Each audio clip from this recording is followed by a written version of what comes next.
On va demander le contrôle technique de l'enceinte.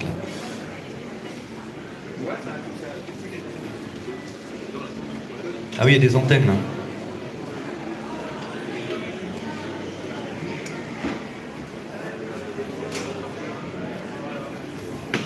Bon.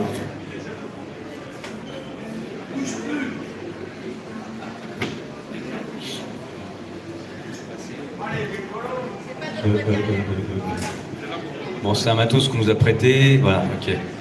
Merci à la FFVE, la Fédération Française des Véhicules d'époque, de nous avoir prêté la sono, en tout cas. Voilà, maintenant, apparemment, ça maîtrise. Bon. Donc, l'idée, oui, c'est de faire un petit point sur le contrôle technique, parce que sur les réseaux sociaux, comme d'habitude, il y a plein de trucs qui tournent. C'est pas forcément la réalité. Donc, je vous fais un point vite fait, et surtout, ce qui est important, c'est que vous puissiez poser vos questions. Voilà. Et que nous, on puisse vous y répondre. Parce qu'il y a plein de questions qui se posent, il y a à boire et à manger dans ce qui se dit. Donc l'important, c'est que vous puissiez avoir l'information et que vous repartiez avec tous à peu près et tout le même niveau d'information. Donc qu'est-ce qui s'est passé? Il faut savoir que la FFMC et la FFM et la Fédération Française de Motocyclisme se battent contre le contrôle technique depuis déjà 12 ans. C'est pas nouveau le contrôle technique. Bon, vous savez que c'est venu, c'est reparti, c'est revenu, c'est reparti. La Commission européenne a demandé à ce que les États membres instaurent un contrôle technique pour la sécurité des motards, pour la sécurité des deux roues motorisées, on va dire, parce que nous on s'appelle la Fédération Française des Motards en Colère, on a été créé en 80, mais aujourd'hui, force est de constater qu'il y a aussi beaucoup de scooters dans les grandes villes. Donc nous défendons tous les usagers de deux roues motorisées, c'est pour ça qu'on parle souvent de usagers de deux roues motorisées. Maintenant, il y a même qui ont 3 roues motorisées. Bon, tout ça, ça rentre dans le même paquet. Et pour répondre à quelques questions qui m'ont été posées tout à l'heure, les statistiques, c'est les mêmes. Hein. On ne met pas les scooters d'un côté, les motos de l'autre, on met tout le monde dans le même panier. Ce sont tous des usagers de 2 et 3 roues motorisées. Alors après, évidemment, la mentalité n'est pas forcément la même. Hein. Les gens qui roulent en scooter le font souvent pour des raisons utilitaires. Les gens qui roulent à moto le font pour des raisons utilitaires et aussi beaucoup pour des raisons de passion. Mais en tout cas, tout le monde est dans le même sac en termes de réseau, sécurité routière, etc. Et contrairement aux idées reçues, c'est pas forcément les scooters qui cartonnent le plus, parce qu'au nombre de kilomètres parcourus, ils ont plutôt moins d'accidents que les motos. Voilà. Donc qu'est-ce qui s'est passé dernièrement? Nous avons gagné le contrôle technique. La FFMC et la FFM ont travaillé avec l'État, avec le ministère des Transports. On avait déjà commencé bien avant. Après, il y a eu Djebari, vous savez, en août, il y a un an, en août, il y a eu des annonces du gouvernement en disant que le contrôle technique allait être mis en place. On s'est mobilisé très rapidement. Macron est intervenu en disant qu'il ne faut pas emmerder les Français, donc on arrête le contrôle technique et on se verra en septembre. En septembre, effectivement, on a rencontré M. Djebari, qui à l'époque était ministre des Transports. Puis ensuite, il y a eu un travail qui a été fait, bien évidemment. Hein. Ensuite, il y a eu le changement de ministère, le remaniement ministériel, avec les élections, la guerre en Ukraine. Bon, la guerre en Ukraine, elle a bon dos, hein, on le met tout dessus, mais en tout cas, voilà, ça a fait reculer un peu les échéances. Et puis, après, on n'a plus du tout de ministre des Transports. Il y a eu une transition écologique un peu compliquée. Et maintenant, il y a un ministre des Transports qui s'appelle Clément Beaune, avec lequel nous avons travaillé. Il faut savoir que la Commission européenne, elle donne le choix entre mettre en place un contrôle technique pour les États membres ou mettre en place des alternatives. Et il y a 4 pays en Europe qui n'ont pas le contrôle technique. Dans les 4 pays, il y a la France. Le village gaulois, toujours. Hein. Donc, nous avons travaillé avec l'État, avec le gouvernement, avec le ministère des Transports notamment, pour pouvoir éviter le contrôle technique et mettre en place des alternatives. Pourquoi? Tout simplement parce que la FFMC, la FFM, et je pense que vous toutes et tous ici, on considère que le contrôle technique n'a absolument aucune utilité pour les deux roues motorisées. Pourquoi? Parce que dans les années 90, alors le contrôle technique, on en parle depuis 85, hein, déjà pour les automobiles. Hein, il y avait déjà l'idée qui avait émergé, et il avait été acté par les élus européens qu'il fallait mettre en place un contrôle technique, en 85 déjà. En France, le contrôle technique a été rendu obligatoire en 1991, je crois, et pour cause parce que il y avait 17% des voitures impliquées dans un accident qui étaient impliquées dans cet accident à cause du mauvais état. Voilà, donc effectivement, il fallait peut-être un peu s'en occuper. Or, ce n'est pas du tout le cas pour les deux roues motorisées, puisque l'accident dû au mauvais état du véhicule pour les deux roues motorisées, c'est dans 0,3% des cas. 0,3%. Ces statistiques, ce n'est pas nous qui les avons inventées.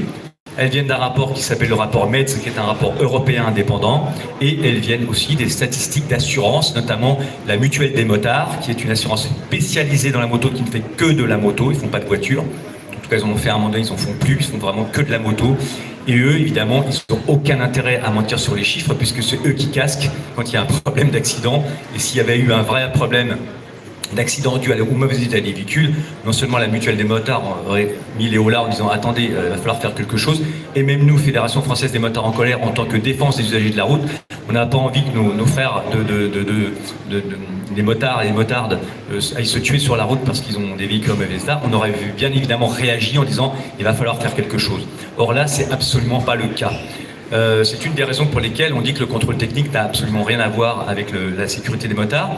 Notamment, je vous rappelle que depuis à peu près 10 ans, on est à moins 19% d'accidents corporels pour les deux roues motorisées.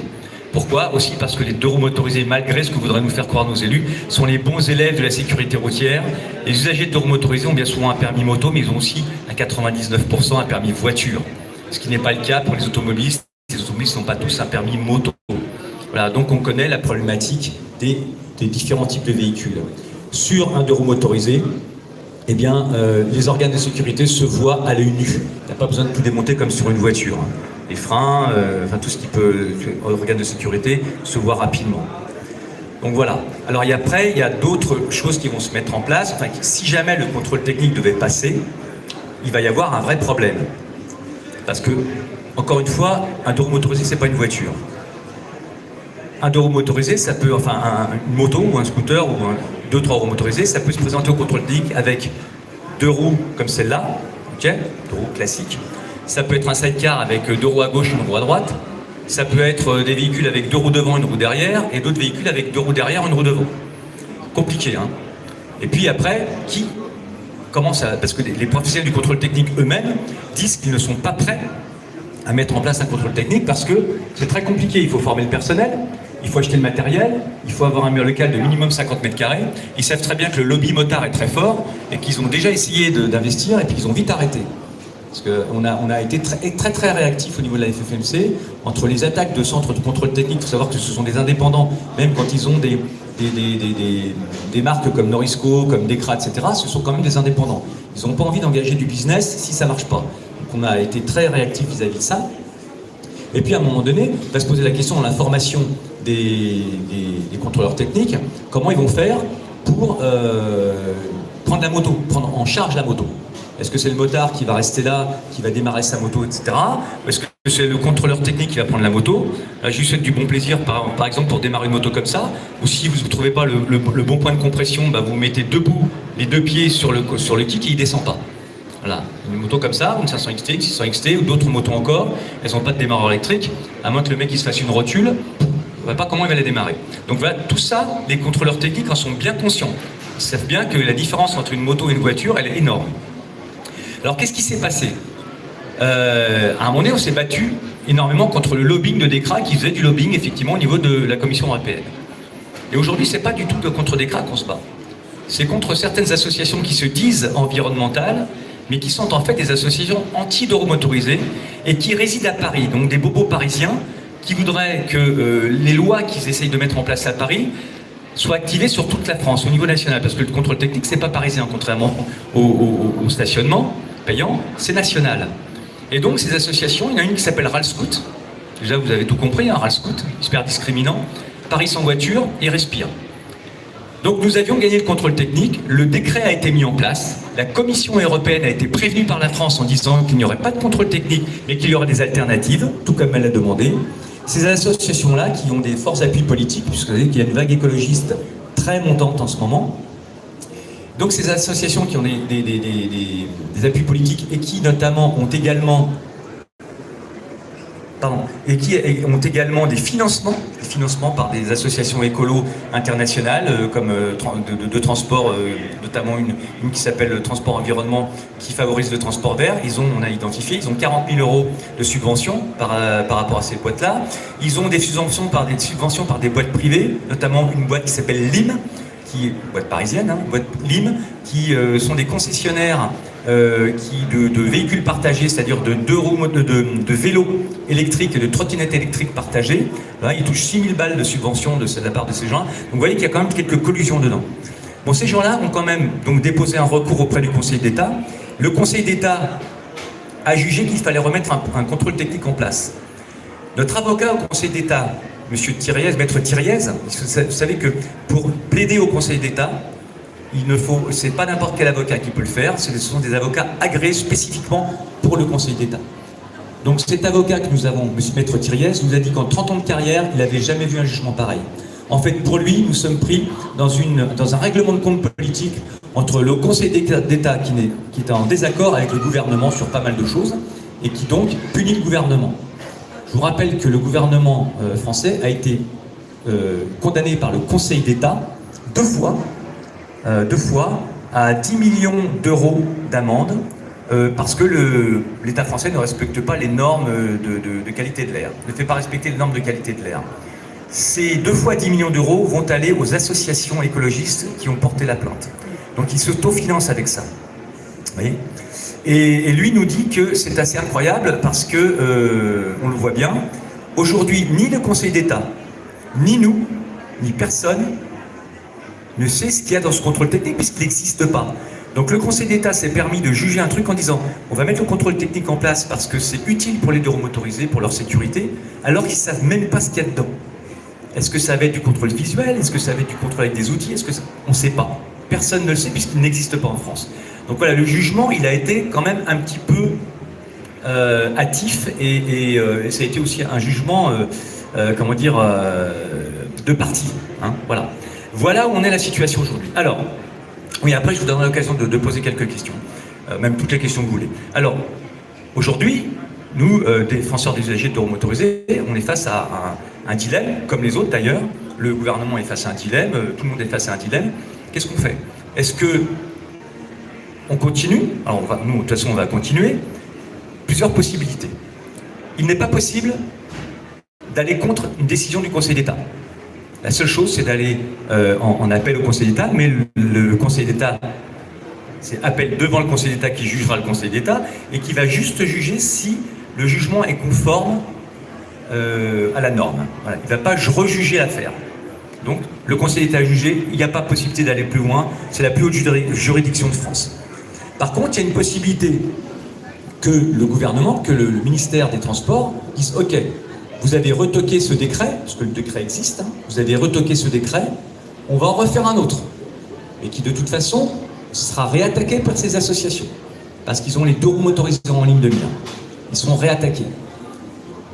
Bon, aujourd'hui, le Conseil d'État a jugé, mais il ne donne pas de directive sur le contrôle technique. Il ne dit pas, vous devez mettre ci et ça à l'intérieur.